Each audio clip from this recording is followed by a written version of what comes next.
আলাইকা ইয়া রাসূল সালামু আলাইকা ইয়া হাবিব সালামু আলাইকা সালাওয়াতুল্লাহ মুহাম্মদ রাসূলুল্লাহ সাল্লাল্লাহু আলাইহি সাল্লাম যখন দ্বীনের দাওয়াত দিলেন, হে বিশ্বের মানুষ, এক আল্লাহর গোলামি করো আর তোমরা আমার কথা শোনো।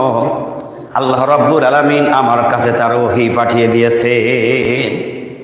আল্লাহ রাব্বুল আলামিন বলেন, আমি আমার পয়গম্বরের প্রতি মহাগ্রন্থ আল কোরআন নাজিল করেছি, যেই কোরআনের দলিল আল্লাহ সুবহানাহু ওয়া তাআলা দিলেন। আমি এমন একটা কিতাব তোমাদের মাঝে দিলাম, যালিকাল কিতাবু লা রাইবা ফীহি হুদাল লিল মুত্তাকিন। আমি এমন একটা কিতাব গ্রন্থ তোমাদের মাঝে অবতীর্ণ করে দিলাম, যার মধ্যে ভুল তো দূরে থাক, সন্দেহের কোনো অবকাশ নাই।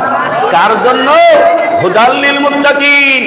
যে ব্যক্তি আমার প্রতি ঈমান এনেছে, আমার রাসূলের প্রতি বিশ্বাস করেছে, আমার কোরআনটাকে বিশ্বাস করে মেনে নিয়েছে, তার জন্য এই কিতাবটা হলো একটা হিদায়াতের রাস্তা। আওয়াজ দিয়ে বলতে হবে সুবহানাল্লাহ। আল্লাহ রাব্বুল আলামিন বলেন, আমি এমন একটা কিতাব দিলাম যার মধ্যে কোনো ভুল নেই, কিন্তু তারপরও ওই জামানার মানুষগুলি নবীদের উপরে কত গালমন্দ করেছেন, কত মিথ্যাবাদী বলেছেন। এক শ্রেণীর অবিশ্বাসীরা তারা বলতো, আব্দুল্লাহর বেটা মুহাম্মদ কি জানো, নিজে বানিয়ে বানিয়ে বলে। আল্লাহু আকবার।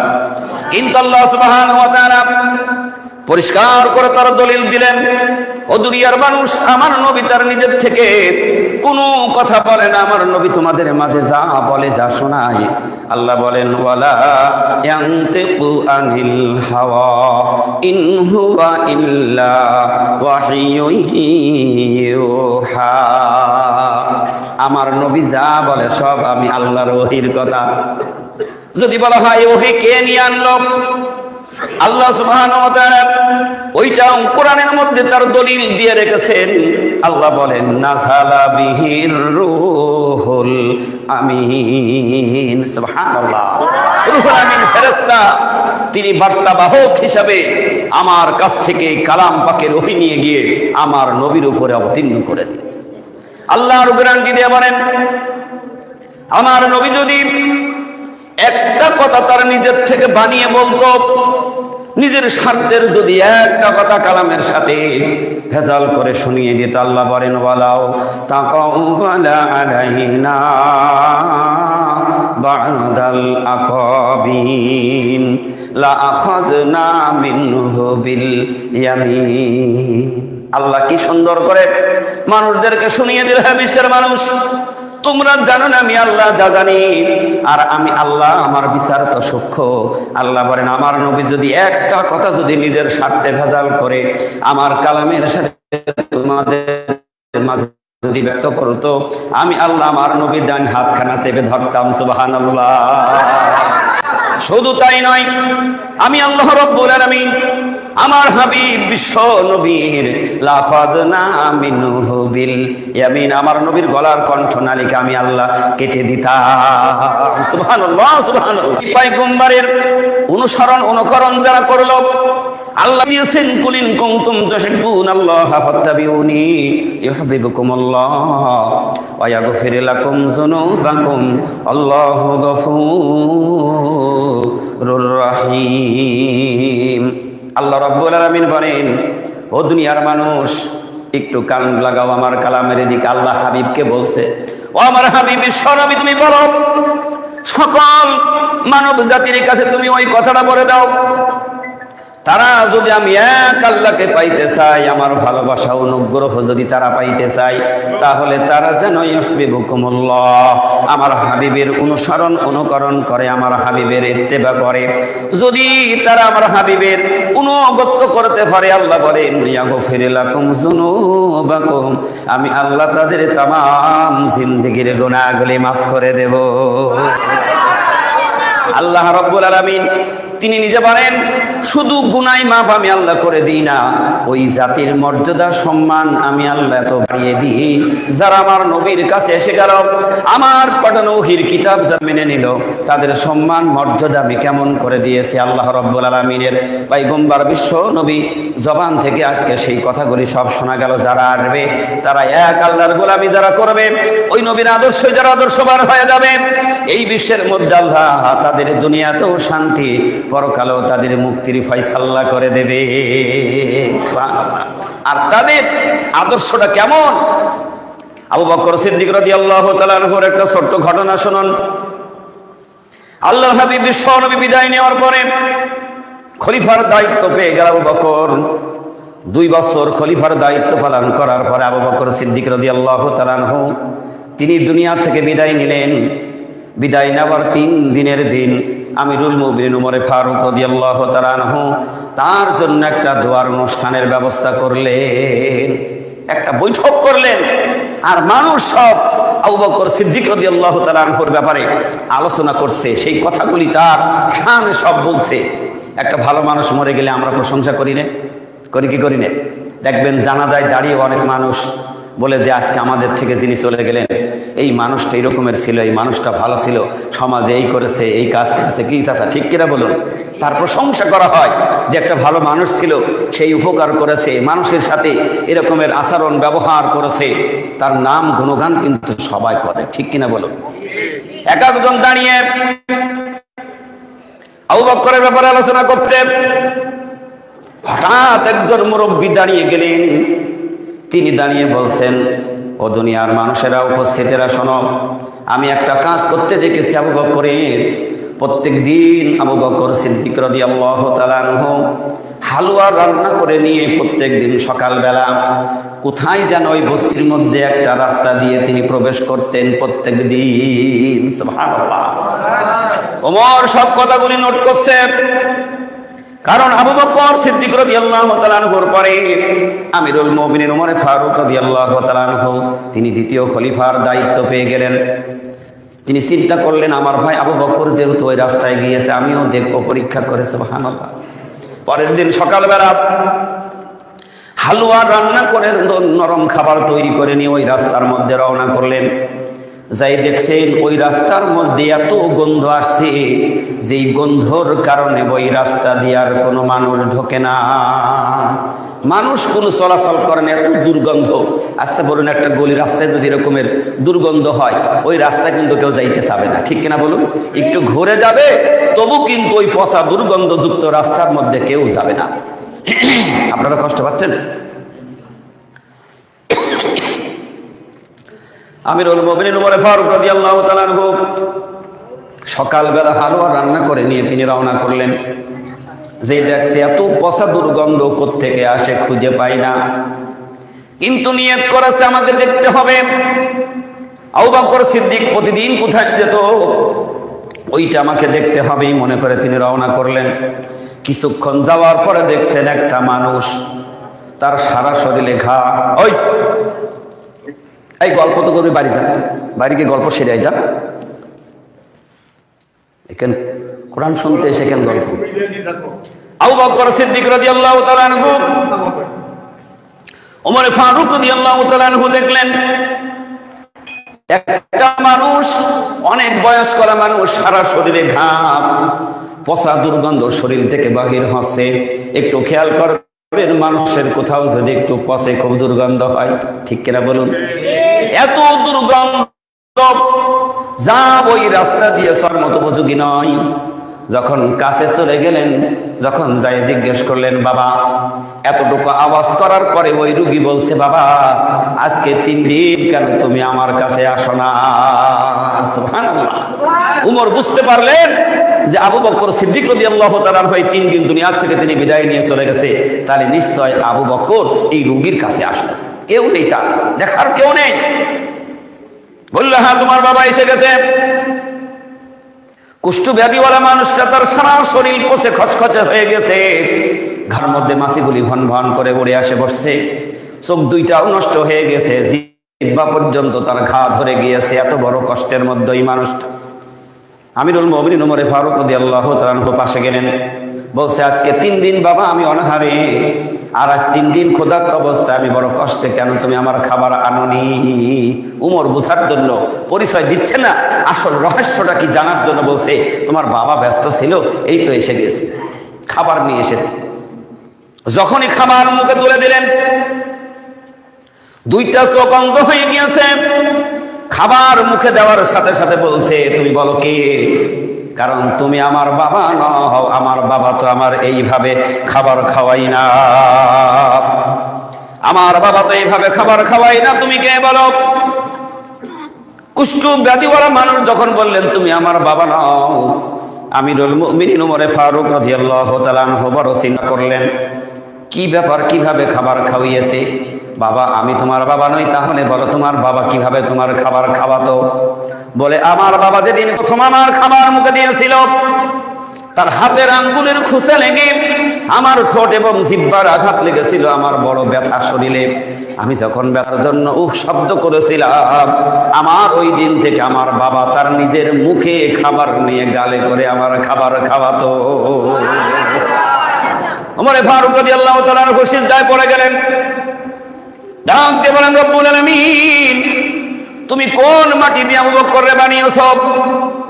যেই আবু বকর একটা পচা খাওয়ালা মানুষ, কুষ্ঠব্যাধিওয়ালা মানুষ, নিজের মুখে খাবার নিয়ে তার খাবার খাওয়াই। সুবহানাল্লাহ, ধরে বলেন এই আদর্শের মানুষ তৈরি হলো কোথা থেকে?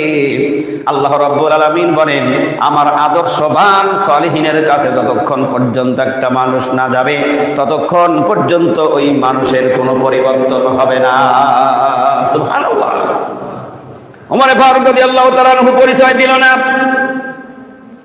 নাম দিয়ে বলেন তাহলে তোমার বাবার নাম বলো।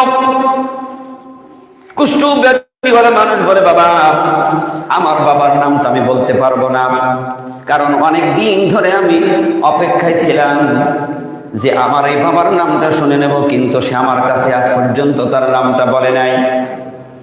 বলল তোমার নাম শোনার আশা কি ছিল? বলে আমি তালাশ করতাম, কারণ আমার কাছে যিনি আসতো এত ভালো মানুষ আল্লাহর জগতে আর হইতে পারে না। সুবহানাল্লাহ। রাসূলের সাহাবী তো তারা ভালো, ভালো তো হবেই, কারণ আমার উদ্দেশ্য ছিল আমি আমার হাবিবের কাছে যাইতে পারি নাই, নবীজিকে আমি ওই সময় নবীজির কাছে যাই নাই, বুঝতে পারি নাই, কিন্তু আমি বুঝে নিলাম আল্লাহর হাবিবের পরে যারা আছে তারাও তো সত্যবাদী। সুবহানাল্লাহ বলেন।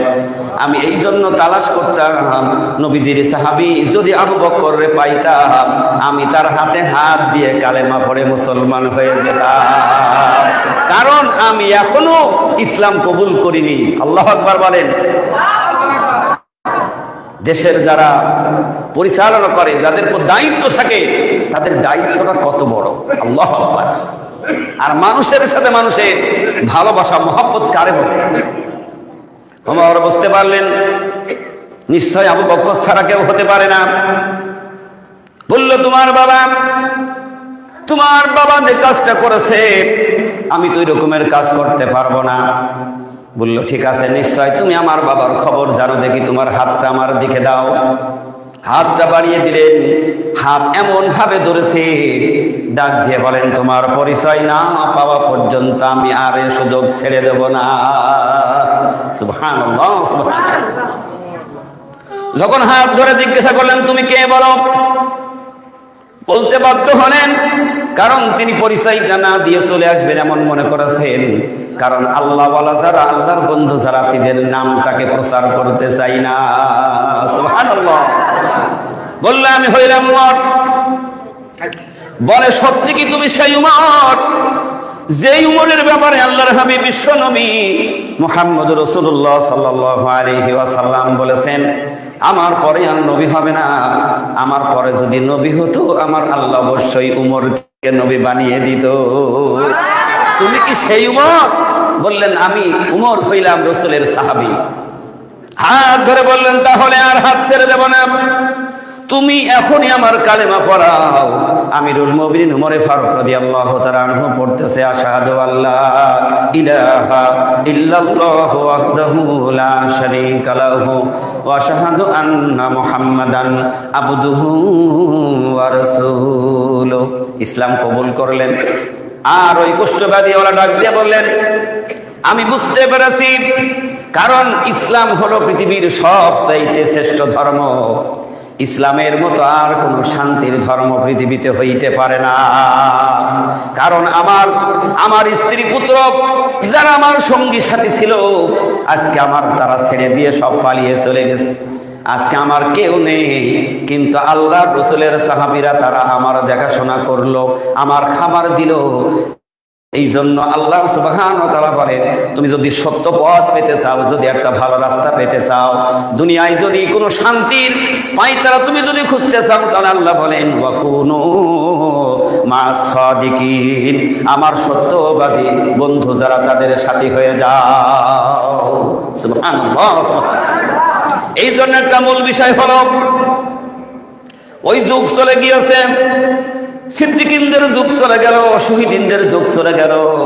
আল্লাহ কালাম পাকের মধ্যে বলেন, মিনান নাবিয়্যিনা ওয়াস সিদ্দিকিনা ওয়াশ শুহাদা'i ওয়াস সালিহিন।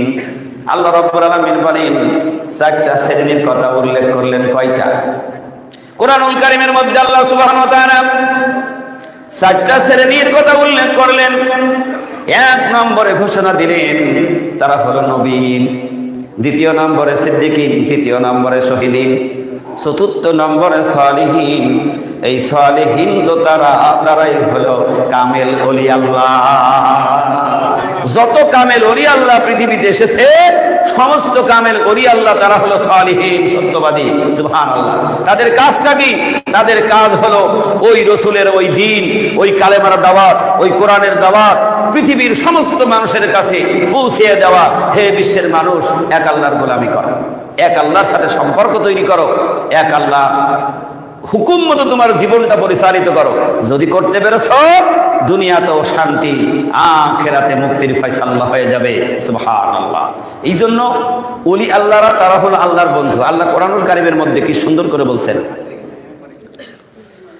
আলা ইন্না আউলিয়া আল্লাহি লা খাউফুন আলাইহিম ওয়া লা হুম ইয়াহজানুন। আল্লাহ রাব্বুল আলামিন বলেন, আলা হরফে তামবি, খবরদার। আল্লাহ হুঁশিয়ার করে বলছে, খবরদার, ইন্না, নিশ্চয়, আউলিয়া আল্লাহ, আমার ওলি আল্লাহ যারা, আমার বন্ধু যারা, লা খাউফুন আলাইহিম ওয়া লা হুম ইয়াহজানুন, তাদের কোনো ভয় নেই, ডর নেই, তারাও কোনো দিন চিন্তাবিত হবে না। সুবহানাল্লাহ, সুবহানাল্লাহ। আল্লাহর হাবিব বিশ্বনবী বলেন, কিয়ামতের দিন, মুসিবতের সময় যে বলেন আমার থেকে যারা আল্লাহর বন্ধু, তারা হলো আল্লাহর নূরের মেম্বারে বসে থাকবে। ওই দিন, কঠিন দিনে তারা আল্লাহর নূরের মেম্বারে আরশের ছায়ার নিচে বসে থাকবে। সাহাবা একরাম মনে করলেন, রসুল কার কথা বলছে? কারণ তারা তো অনেক কষ্ট করেছে, অনেক শ্রম দিয়েছে, সম্পদ দিয়েছে, জিহাদের ময়দানে তারা জীবনটাকে নিয়ে দিয়েছেন। এই ইসলামের পতাকা কায়েম করার জন্য শহীদ হয়েছেন, রক্ত ঝরিয়েছেন। আবু বকর, উমর দাঁড়িয়ে গেলেন, ইয়া রাসূলুল্লাহ, হাবিবাল্লাহ, আপনার উম্মতের মধ্যে তারা কারা, কার নামটা ইয়া রাসূলুল্লাহ আপনি বলতেছেন? সুবহানাল্লাহ, সুবহানাল্লাহ। আল্লাহর হাবিব বিশ্বনবী বলেন, ও আমার সাহাবারা, আমার আল্লাহ রাব্বুল আলামিন কোরআনুল কারীমের মধ্যে ওই সকল আমার উম্মতের কথা বর্ণনা করেছেন। নবীজি কোরআনের আয়াতটা তেলাওয়াত করে সাহাবীদেরকে শোনালেন, আলা ইন্না আউলিয়া আল্লাহি লা খাউফুন আলাইহিম ওয়া লা হুম ইয়াহজানুন। তারা হলো আল্লাহর বন্ধু, তারা হলো কামেল ওলি আল্লাহ। সুবহানাল্লাহ। ওলি আল্লাহরা কেমন, তাদের গুণের কথা মহান মালিক আল্লাহ রাব্বুল আলামিন কোরআনুল কারীমের মধ্যে ওই গুণের কথাটাও বর্ণনা করেছেন। আল্লাহ পরবর্তীতে আছে বলছেন, আল্লাযীনা আমানু ওয়া কানু ইয়াত্তাকুন, তারা হলো এক নম্বরের ঈমানদার। সুবহানাল্লাহ। এবং তারা তাকওয়া, পরহেজগারি অবলম্বনকারী, তারাই হলো আমার বন্ধু। আল্লাহ সুবহানাহু ওয়া তাআলা বলেন, এবং কেমন আউলিয়ার কাছে তুমি যাবে, কোন ওলি আল্লাহর কাছে তুমি যাবে, আমি আল্লাহ সুবহানাহু ওয়া তাআলা ওইটাও তো কালাম পাকের মধ্যে তার দলিল দিয়ে রেখেছি। সুবহানাল্লাহ। আল্লাহ সূরা ইয়াসিনের 21 নম্বর আয়াতে আল্লাহ পাক স্পষ্ট করে বলেন, ইত্তাবিউ মাল্লা ইয়াসআলুকুম আজরান ওয়া হুম মুহতাদুন। তারাই মুহতাদ, হিদায়াত প্রাপ্ত তারা যারা প্রচার পৌঁছে দেবে। এই দিনের বিনিময়ে কোনো মানুষের কাছ থেকে তারা টাকা পয়সা সাহায্য চাইবে না। সুবহানাল্লাহ। নিজের সংসার চালানোর জন্য তারা এই দিনের জন্য যাবে না, দিন শুনিয়ে টাকা নেবে না, কালাম শুনিয়ে টাকা নেবে না, তারা আল্লাহর বাণী প্রচার করবে। ইতিহাস সাক্ষী দেয় 1,24,000 পয়গম্বর পৃথিবীতে দাওয়াত দিয়েছেন, এক প্রান্ত থেকে অপর প্রান্তে পৌঁছিয়ে দিয়েছেন। এর মধ্যে যত কষ্ট সহ্য ধৈর্য সবর করেছেন, তবু তারা কালেমার দাওয়াত পৌঁছিয়ে দিয়েছে। সুবহানাল্লাহ বলুন। এই জন্য জামানার মুজাদ্দিদ হযরত মাওলানা সুফি মুক্তাদান গাছী রহমাতুল্লাহ আলাইহি 1876 খ্রিস্টাব্দে হাক্কানি আঞ্জুমান প্রতিষ্ঠা করেছেন। বাগবাড়ি মানিকতলায় ছোট্ট একটি হুজরা তিনি প্রতিষ্ঠা করেছেন। আর ওজিফা প্রচার করলেন, ওজিফার হেডলাইনে লিখে দিলেন, বিনা পয়সায় দিন ও দুনিয়ার শান্তি ও মঙ্গল। ওজিফাটা কি? আমরা অনেকে ওজিফা কিন্তু মতভেদ তৈরি করি, ঠিক না বেঠিক? ওজিফা আবার কি? ওজিফা মানে হলো যেই ব্যক্তি নিয়মিত যেইটা আমল করে ওইটাকে ওজিফা বলা হয়। আপনি একটা তসবিহ পড়তে পারেন, যে কোনো একটা তসবিহ পড়বেন, যদি নিয়মিত পড়েন ওইটা আপনার জন্য ওজিফা। সুবহানাল্লাহ। তে হাক্কানি আঞ্জুমান আজান গাছী রহমাতুল্লাহ আলাইহি তিনি কি ওজিফা দিলেন? তিনি প্রথম 4টা কথা তিনি বলেছেন। কয়টা কথা? 4টা কথা। আপনারা কষ্ট পাচ্ছেন না তো? আমি খুব তাড়াতাড়ি ছেড়ে দেবো। 4টা কথা বলেছেন। 1 নম্বরের কথা বলেছেন, বিনা কাজায় 5 ওয়াক্ত নামাজ আদায় করতে হবে। আচ্ছা বলুন, আমার মৌলানা সাহেব এখানে বসে আছেন, নামাজের কোনো কাজা এর আছে কি? কোনো দলিল আছে নামাজের কাজা? কোনো দলিল নেই। বিনা কাজায় পড়তে হবে। কারণ আজকে জুম্মার নামাজে বলেছি ওক্ত মতো নামাজ পড়া ফরজ। আমি ওক্তের বাইরে পড়া মানেই তো কাজা পড়া। আমরা মনে করি যে নামাজ পড়ে না, নামাজ ছেড়ে চলে যায়, সেই মনে কাজা করে না। নামাজটাকে ওক্তের বাইরে পড়াটাকে কাজা বলা হয়। এই জন্য আল্লাহ রসুল স্পষ্ট শোনালেন যে বিনা কাজায় পড়ো, ওক্ত মতো পড়ো, কারণ ওক্ত মতো পড়াটা ফরজ। ওলি আল্লাহ রাজা হিকমত দিয়ে কথা বলেন, সেই জ্ঞান সেই এলেম তো আমাদের নেই, আমরা বুঝতে পারিনি। জামানার কুতুব বলেন, বিনা কাজায় 5 ওয়াক্ত নামাজ আদায় করো। নামাজের পরে বেশি বেশি করে কোরআন তেলাওয়াত করো, কারণ আল্লাহ রাসূল বলেছেন আফজালুল ইবাদাতি তিলাওয়াতুল কোরআন। আল্লাহ তাআলা বলেন তিলাওয়াতুল কোরআন, তিলাওয়াতুল কোরআন। নামাজের পরে সবচেয়ে বড় কাজ হলো আল্লাহর স্মরণ, আল্লাহর জিকির হলো কোরআন তেলাওয়াত করা। আর কোরআন তেলাওয়াতের মতো এত বড় মধুর বাণী পৃথিবীতে আর নাই। আর এই কোরআন মানুষদেরকে পরিবর্তন করেছে। সুবহানাল্লাহ বলেন। আপনার কি প্রয়োজন? জন্ম থেকে মৃত্যু পর্যন্ত, কবর থেকে হাসর পর্যন্ত যা ঘটবে, যা আল্লাহ লিপিবদ্ধ করেছেন একটা মানুষের জীবনে, চলার পথ, ইনকামের পথ, ব্যবসার পথ, চাকরির পথ, চাষের পথ, যেভাবে ওই মানুষটা চলবে, তার রাজনীতি বলেন, সমাজনীতি বলেন, মূলনীতি বলেন, অর্থনীতি বলেন, যা দরকার সবগুলি আল্লাহ খুলে খুলে কোরআনুল কারীমের মধ্যে বয়ান করে দিয়েছে। এই জন্য আমি মাঝে মধ্যে বলি, সমাধান চাও যদি জীবনে মরণে, ফিরে চাও খুঁজে নাও চোখ রাখো কোরআনে। সমাধান চাও যদি জীবনে মরণে, ফিরে চাও খুঁজে নাও চোখ রাখো কোরআনে। তবেই পাবে সুখ শান্তির ঠিকানা, তবেই পাবে সুখ শান্তির ঠিকানা, মেনে যদি নাও তুমি মনে প্রাণে। সমাধান, ও সমাধান, সমাধান চাও যদি জীবনে মরণে, ফিরে চাও খুঁজে নাও চোখ রাখো কোরআনে। এ বাণী সকলের নয় শুধু মুমিনের, এ বাণী সকলের নয় শুধু মুমিনের, যারাই চলবে মেনে ফল পাবে কোরআনে। সুবহানাল্লাহ। হলে বলো কিবা রাতুরি বলো, হলে বলো কিবা রাতুরি বলো, অশান্তি দূর করে শান্তি আনে সমাধান। ফিরে যাও খুঁজে নাও চোখ রাখো কোরআনে, তবেই পাবে সুখ শান্তির, তবেই পাবে সুখ শান্তির ঠিকানা, মেনে যদি নাও তুমি মনে প্রাণে সমাধান। ও সমাধান, সমাধান চাও যদি জীবনে মরণে, ফিরে যাও খুঁজে নাও চোখ রাখো কোরআনে। আওয়াজ দিয়ে বলি সুবহানাল্লাহ। জামানার কুতুবারি বিল্লার বাচ্চা হযরত মাওলানা সুফি মুক্তাদান গাছ রাহমাতুল্লাহ আলাইহি বলেন, হে বিশ্বের মানুষ, এক আল্লাহর গোলামি করো, তার হুকুম মানো, বিনা কাজায় 5 ওয়াক্ত নামাজ আদায় করো, আর বেশি বেশি করে কোরআন তেলাওয়াত করো। তিনি কোরআন তেলাওয়াতের বেশি দেন নাই, তিনি ওজিফা স্বরূপ দিলেন সূরাতুল ফাতিহা, সূরা ইখলাস, ফালাক আর নাস। এই সূরা ফাতিহা যদি কিতাবের মধ্যে আসে, কেউ যদি সূরা ফাতিহা একবার তেলাওয়াত করে, ওই ব্যক্তির আমল নামায় 20 পারা কোরআন তেলাওয়াতের সওয়াব আল্লাহ লিখে দেয়।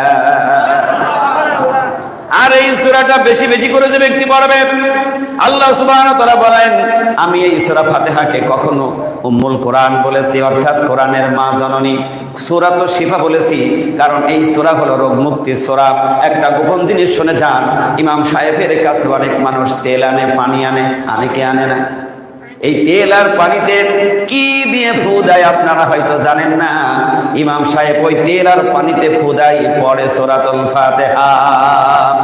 আল্লাহ রাসূল বলেন, দুরারোগ্য ব্যাধি যেটা কোনো ওষুধে ভালো হয় না, ডাক্তার ভালো করতে পারে না, আল্লাহর হাবিব বলেন, যদি ওই ব্যক্তি ফজরের নামাজ পড়ার পরে সূরাতুল ফাতিহা যদি বিসমিল্লাহ সহ 41 বার তেলাওয়াত করে, আর যদি পানিতে ফু দিয়ে ওই পানিটা সেবন করতে পারে, কিছুদিন সেবন করবে, আল্লাহ বলেন দুরারোগ্য ব্যাধি আমি আল্লাহ আমার কোরআনের ওসিলায় ভালো করে দে।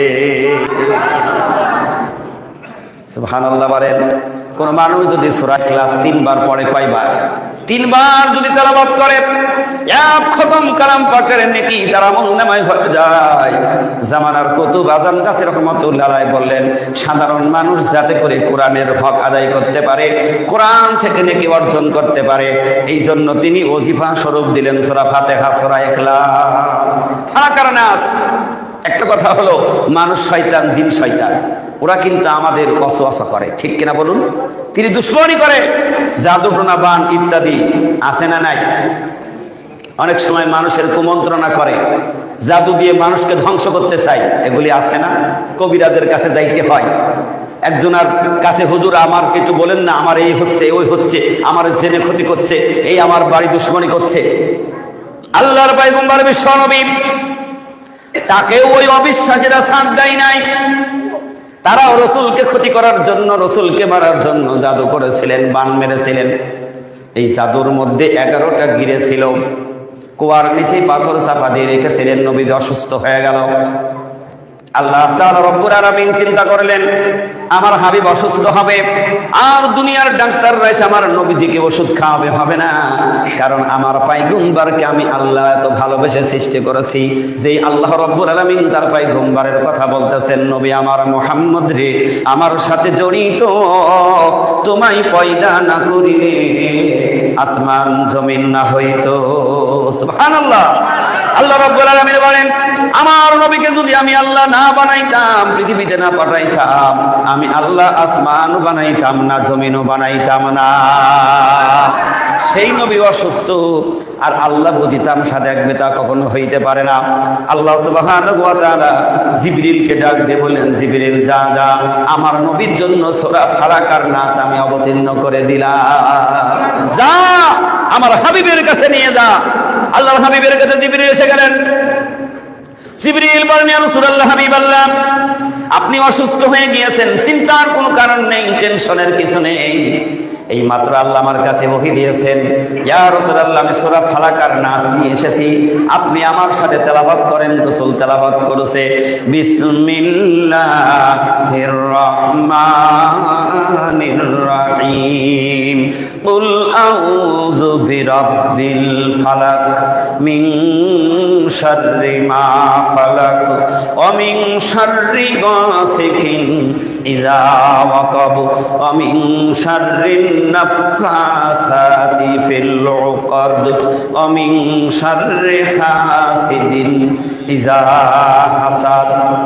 রাসূল তেলাওয়াত করলেন, এক একটা তেলাওয়াত করে আর রাসূল সুস্থতার দিকে অগ্রসর হচ্ছে। সুবহানাল্লাহ জোরে বলেন। তেলাওয়াত শেষ হয়ে গেল, নবীজির জ্বর ছুটে গেল, অসুস্থতা দূর হয়ে গেল, আর হাবিব বসে পড়লেন। সুবহানাল্লাহ জোরে বলেন। জিবরিল বলেন, ইয়া রাসূলুল্লাহ হাবিবাল্লাহ, এই দুইটা সূরার গুণের কথা আল্লাহ তাআলা বলে দিয়েছেন, আপনার উম্মতের মাঝে এবার আপনি এটা শুনিয়ে দেন। কারণ যেই ব্যক্তি সূরা ফালাক আর নাস আমল করবে, সূরা ফালাক আর নাস যার আমল থাকবে, জাদু টোনা বলেন, যা কিছু বলেন, শয়তানের ওয়াসওয়াসা বলেন, কারণ মানুষ শয়তান, জিন শয়তান মানুষের দুশমনি করে, এই সূরার আমল যার থাকবে, পৃথিবীর কোনো দুশমনি তার দুশমনি করতে পারবে না। আমল করে দেখুন, কারণ কোরআনের মধ্যে কোনো ভুল আছে?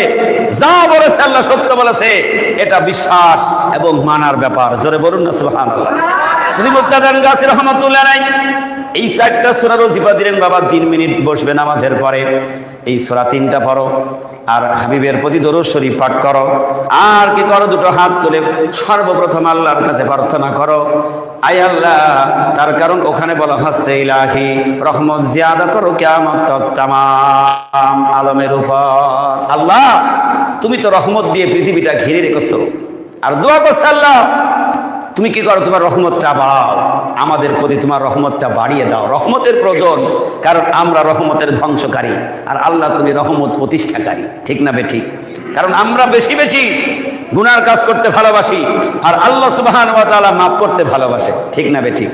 এই জন্য আল্লাহ কালাম পাকের মধ্যে বলেন, লা তাকনাতু মির রাহমাতিল্লাহ ইন্নাল্লাহা ইয়াগফিরুয যুনুবা জামিআ ইন্নাহু হুয়াল গফুরুর রহিম।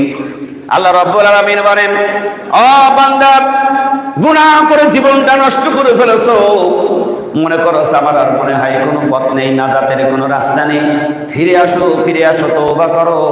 যদি তুমি খালেস তওবা করে নিতে পারো, আমি আল্লাহ সুবহানাহু ওয়া তাআলা তোমার तमाम জিন্দেগীর গুনাহগুলি মাফ করে দেব। কারণ তুমি জানো না আমি কে, আমি আল্লাহ, আল্লাহু গফুরুর রহিম, আমি অত্যন্ত দয়ার সাগর, আমি রহমান, আমি রহিম, আমি বান্দাকে ভালোবেসে পৃথিবীতে প্রেরণ করেছি। সুবহানাল্লাহ। এই জন্য আজকে আমরা যারা দুনিয়ায় আছি, পৃথিবীতে থেকে আমরা সবাই চলে যাব। ঠিক না বেঠিক?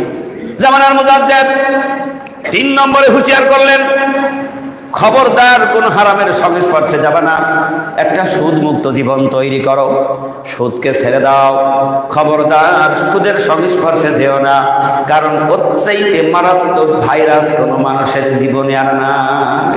কারণ সুদের গুনাহ এত ভয়াবহ গুনাহ, রাসূল সাল্লাল্লাহু আলাইহি ওয়াসাল্লাম বলেন, সুদের বড় গুনাহ হলো আল্লাহ রাসূলের সাথে যুদ্ধ করার গুনাহ। নাউজুবিল্লাহ বলুন।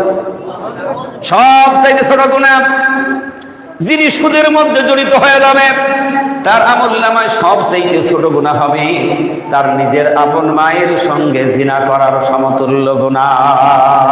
নাউজুবিল্লাহ, নাউজুবিল্লাহ। আমার আব্বারা ভাইরা, এই জন্য আল্লাহর ওলিরা তারা কি করেন, মানুষদের পাক বানানোর জন্য একটা রাস্তা তৈরি করেন। আর আল্লাহ কোরআনুল কারীমের মধ্যে বলছে, যাও ওই রকমের বান্দার কাছে দাও যার কাছে হিদায়াত আছে, ওই হিদায়াতওয়ালার কাছে গেলে তুমি হিদায়াতের রাস্তাটা পেয়ে যাবে। সুবহানাল্লাহ, সুবহানাল্লাহ। এই জন্য বলি ভাই, 4র্থ নম্বরে বললেন, সাধ্যমতো তাকওয়া পরিষ্কারি করো। তাকওয়া শব্দের অর্থ হলো আল্লাহর ভয়। যে ব্যক্তি যত ভয় করে চলবে, তার মধ্যে তত তাকওয়া অর্জন হয়ে যাবে। আর আল্লাহর ভয় যদি না থাকে, ওই মানুষটা অন্যায় আর ভালোর মধ্যে কোনো পার্থক্য করে না। ঠিক না বেঠিক?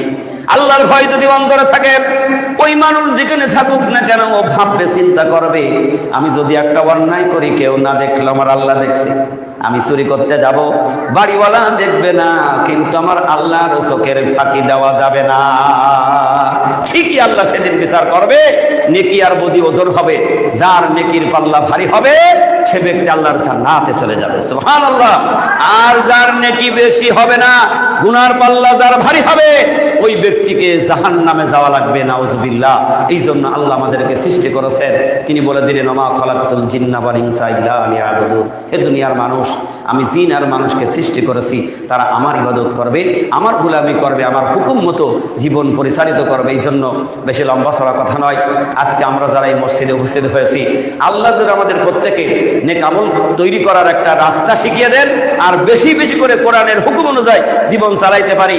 আর ওই আল্লাহর হাবিব বিশ্ব নবীর সাথে যেন ভালোবাসা মহব্বত করে ওই রসুলের প্রতি আমাদের আকর্ষণ করে দুনিয়া থেকে যাইতে পারে।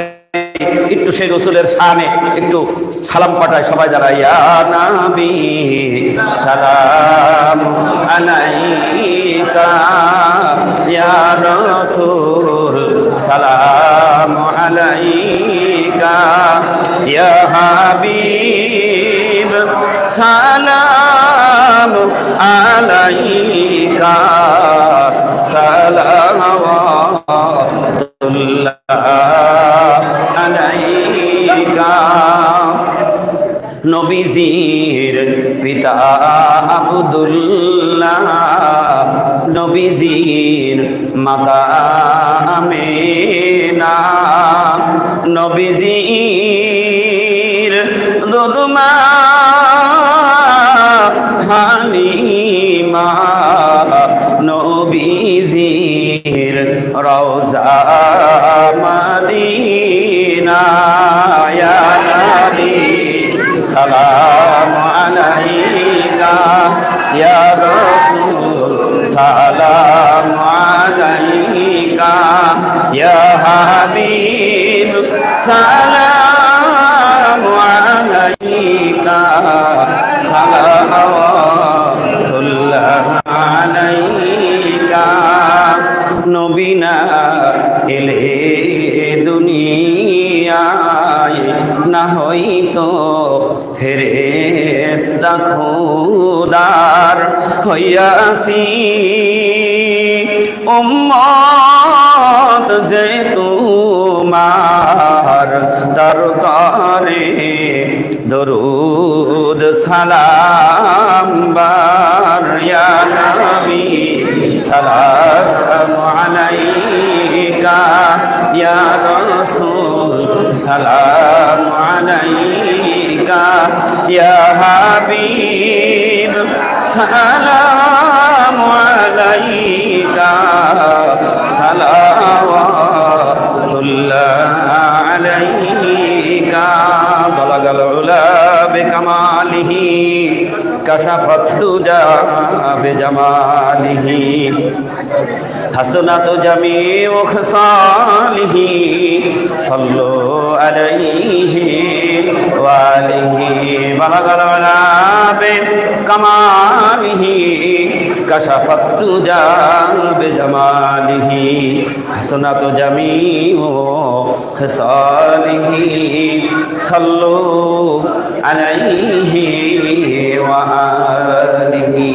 আল্লাহুম্মা আমিন। আয় আল্লাহ তাআলা, আজকে আমরা যেই নবীর উম্মত হয়েছি, আমাদের বলন্দ নসিব, ঠিক না বেঠিক? যেই নবীর জন্য অন্য পয়গম্বরের আল্লাহর কাছে দরখাস্ত করেছে, সুবহানাল্লাহ বলবেন না? মুসার মতো পয়গম্বর ডাক দিলেন, রব্বুল আলামিন তুমি যদি আমাকে মুসা পয়গম্বর না বানায়, ওই আখিরি জামানার পয়গম্বর বিশ্ব নবীর যদি উম্মত করে দুনিয়ায় পাঠাতে, আমি মুসা পয়গম্বরের চাইতেও বড় ধন্য হয়ে যেতাম। আল্লাহ রাব্বুল আলামিন আর একজন পয়গম্বর ঈসা আলাইহিস সালাতু ওয়াস সালাম ডাক দিলেন, মালিক তুমি আমাকে যেভাবে সৃষ্টি করেছো, তোমার কুদরতি লীলায় আমাকে পৃথিবীর মধ্যে পাঠিয়েছো, দুনিয়ার সমস্ত মানুষ বাপ আর মার সংযুক্ত করে তুমি পাঠিয়েছো। আয় আল্লাহ তাআলা, তুমি আমাকে শুধু আমার মায়ের গর্ভে পাঠিয়েছো, সুবহানাল্লাহ বলেন। আমার একটা দাবি, আয় আল্লাহ তাআলা, আমার তোমার কাছে একটা দরখাস্ত, তুমি জানো আমাকে বিশ্ব নবীর উম্মত না বানায়ে তুমি আমার নিও না। সুবহানাল্লাহ। আল্লাহ সুবহানাহু ওয়া তাআলা দরখাস্ত মঞ্জুর করে নিলেন। আল্লাহ দরখাস্ত মঞ্জুর করলেন। সেই ঈসা আলাইহিস সালাতু ওয়াস সালাম আবার বিশ্ব নবীর উম্মত আকারে এই পৃথিবীর জমিনে আসবে। আওয়াজ দিয়ে বলি সুবহানাল্লাহ। এই জন্য আজকে আমরা যারা এই মজলিসে আসতে পেরেছি এবং নবীর প্রকৃত উম্মত হতে পেরেছি, এই জন্য আমরা সবাই সেই আল্লাহর বেশি বেশি করে শুকরিয়া আদায় করব, ঠিক না বেঠিক? এই জন্য আমার যে মূল আলোচনা, আমরা কেউ নামাজ ছেড়ে দেব না, ঠিক না বেঠিক? আমরা নামাজ ছেড়ে দেব না, কারণ নামাজ হলো আমাদের আসল মূল বিষয়বস্তু, ঠিক না বেঠিক? আল্লাহর হাবিব পৃথিবী থেকে বিদায় নিয়ে চলে যাবেন, তারপরও নবীজি বারবার বলছেন আসসালাত আসসালাত আসসালাত ওমা মালাকাত আইমানুকুম, নামাজ নামাজ। আমার সাহাবারা নামাজ নামাজ ছেড়ে দিও না, নামাজ ছেড়ে দিও না। আল্লাহর ওলিরা যারা, তারা কিন্তু ওই নামাজের দাওয়াত দিচ্ছে। এই জন্য সুফি মুফতি আজান গাছী রহমতুল্লাহ আলাইহি তার দাওয়াত গোটা পৃথিবীব্যাপী ছড়িয়ে গিয়ে, সুবহানাল্লাহ বলেন। বর্তমান জামানায় 26টা ভাষায় এই ওজিফা প্রচার করেছে। এই ওজিফা 2 পাতার পৃষ্ঠার মধ্যে এই যে কথাটা বললাম, এই আমলটার মধ্যে লেখা আছে, আপনারা নেবেন। আমার মুর্শিদ বলছে, বাবা, যদি কেউ কোনো অন্য পীরের মুরিদ থাকে, অন্য সিলসিলা মাযহাবের মানুষ থাকে, ওইটাকে ছেড়ে দিতে হবে না, তুমি ওই আল্লাহর হুকুমটা মানো। হুকুমটা কি? আচ্ছা বলুন, কোন পীর কি বলবে নামাজ পড়ো না? বলবে না কি? কেউ না, বলবে না। আবার এমনও বলতেও পারে কিছু মানুষ আছে তাদের নামাজ লাগে না, কি বলেন? আছে না নাই? এক শ্রেণীর মানুষ আছে তাদের নামাজ লাগে না, কথা বলেন না কেন? এরাও কিন্তু ওলি আল্লাহ দাবি করে, আবার ওরাও গান গায়। গায় কি গায় না? মানুষদেরকে বিভ্রান্ত করার জন্য গান গায়। মদিনা যাব কেমনে, মদিনা যাব কেমনে, একটার একটা টান দেয়, আছে না নাই? কথা বলুন না কেন? এগুলি হলো দুনিয়ার মধ্যে এই ধোঁকাবাজির কোনো আস্তানা নাই। আল্লাহ কি বলছে? তার কালামের কাছে যেতে হবে। সঠিক রাস্তা দেখানোর জন্য মহাগ্রন্থ আল কোরআন আল্লাহ নাজিল করে দিয়ে গিয়েছেন, সুবহানাল্লাহ বলবেন না? আর নবীজি তার উম্মতের জন্য কিয়ামত পর্যন্ত কোন মানুষ যদি মনে করে তুলে দেবে, পারবে? কথা বলুন না কেন? পারবে? 1000 বছর গ্যারান্টি পার হয়ে গেল, আল্লাহ নিজে গ্যারান্টি দিয়েছেন। ইউরিদুনা লিইউতফিউ নূরাল্লাহি বিআফওয়াহিহিম আল্লাহু মুতিম্মু নূরিহি ওয়ালাউ কারিহাল কাফিরুন। আল্লাহ বলেন, অবিশ্বাসীরা, তোমরা শত চেষ্টা করো না কেন, আমার কালাম তুলে দিতে চাও না কেন, আমার কালাম তোমরা নিভিয়ে দিতে পারবে না।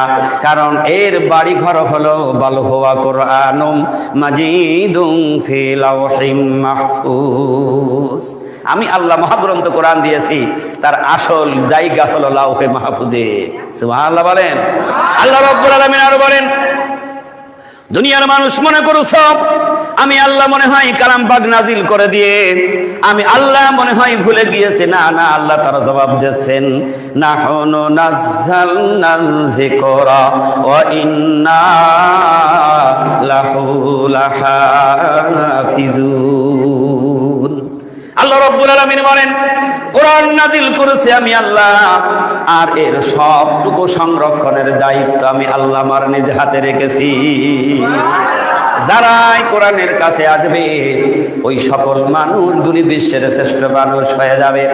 কোরআনের ডাকে সাড়া দিলেন হাবশী গোলাম বিদাস বিলাল। এমন বিলাল, যেই বিলালের চেহারা ছিল কালো কুৎসিত, মানুষ দেখলে ঘৃণা করত। আল্লাহ রাসূল বলেছেন, আমার বিলাল এত কালো ছিল, বিলালের হাতের তালুটা পর্যন্ত কালো দেখা যাইত। আল্লাহু আকবার। কিন্তু কেন? কোরআনের কাছে আসার কারণে, ওই রাসূলের আদর্শ মানার কারণে বিলালকে আল্লাহ সুবহানাহু ওয়া তাআলা বিশ্বের শ্রেষ্ঠ মর্যাদার মানুষ বানিয়ে দিলেন। সুবহানাল্লাহ, সুবহানাল্লাহ। এই জন্য যারাই কোরআনের কাছে আসবে তাদের সঠিক রাস্তা, ইহদিনাস সিরাতাল মুস্তাকিমের রাস্তা সে বুঝতে পারবে, কোন রাস্তায় ভালো আর কোন রাস্তা মন্দ, সেইটা বোঝার জ্ঞান আল্লাহ সুবহানাহু ওয়া তাআলা দিয়ে দেবে। এই জন্য আমরা নিজে আল্লাহর হুকুম মানব। আর সবচেয়ে বড় ব্যাপার আমি খুশি এই জন্য যে এই যে ছোট ছোট ছেলেগুলো এসেছে, এরা যতই গন্ডগোল করুক, কথা বলুক, কিন্তু বিষয় হলো এরাই কিন্তু ইসলামের সৈনিক। সুবহানাল্লাহ বলবেন না? আরে আবু জেহেলের মতো মানুষ, অত বড় বীর, হযরতে মাজ আর মুআজের হাতে খতম, 7 বছর আর 9 বছর, 2 ভার বয়স। সুবহানাল্লাহ বলুন। আর আল্লাহ বলছে তুমি নিজে নামাজি হয় না, তোমার আহল বায়তদেরকে নামাজি বানাও, তাদেরকে দিন শিখাও। আল্লাহ সুবহানাহু ওয়া তাআলা বলেন ইয়া আইয়ুহাল্লাযীনা আমানু কু আনফুসাকুম ওয়া আহলিকুম নারা, তুমি নিজে জাহান্নামের আগুন থেকে বাঁচো, তোমার আহাল পরিবার বর্গকে জাহান্নামের আগুন থেকে বাঁচাবার চেষ্টা করো। সুবহানাল্লাহ, সুবহানাল্লাহ। এদেরকে এখন তৈরি করতে হবে। কিন্তু যখন সন্তান বড় হয়ে যায়, বাবা তাহাজ্জুদে নামাজ পড়ে কান্দে, সন্তান নাতিপুতি হয়ে গিয়েছে, তখন কান্দে, আল্লাহ আমার ওই সন্তানটাকে তুমি একটু হিদায়াত দাও। আছে না নাই? কথা বলুন না কেন, আছে না নাই?